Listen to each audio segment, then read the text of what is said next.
వాడు ఆనందం మామూలుగా లేదు.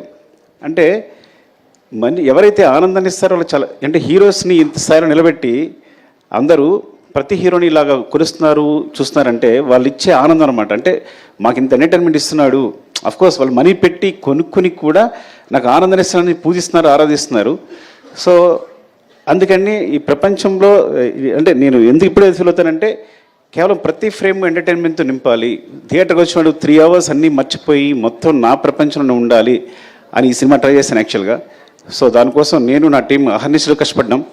Of course A business, it's complete business. But ఆ బిజినెస్లో కూడా నా క్లారిటీ, నా ఫెయిర్నెస్ ఏంటంటే ఈ బిజినెస్లో కూడా నేను వచ్చిన వాడికి ఫ్రేమ్లో ప్రతి ఫ్రేము ఎంటర్టైన్మెంట్ నింపాలి, వాడిని ఎంటర్టైన్ చేయాలని ముఖ్య ఉద్దేశంతో చేశాను. అండ్ ఎవరితో అందరి గురించి మాట్లాడిన టైం లేకపోయినా కానీ జస్ట్ మై టీం మళ్ళీ ఒక టీం అందరూ ఒకసారి వస్తే బెటర్ నాకు అనిపిస్తుంది ఒకసారి. So we request Sukumar's team and put on the stage.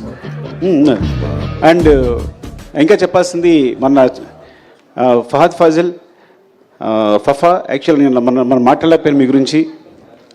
I'm very thankful to you because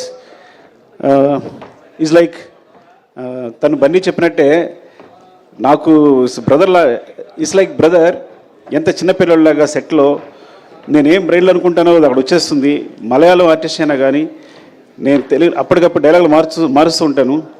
మార్చినా తను వెంటనే మలయాళంలో మార్చుకుని ఇంత టైం కూడా తీసుకునేవాడు కాదు, తను వెంటనే చేసేవాడు తను.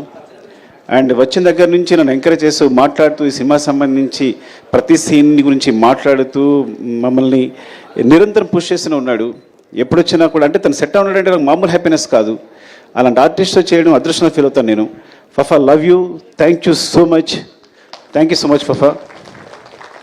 అంటే కొన్ని ముఖ్యంగా చెప్తున్నాను అంతే. But I'll go my team, time అయిపోతుంది కాబట్టి వన్స్ అగైన్ ఎవరు కనిపిస్తే వాళ్ళు చెప్తాను.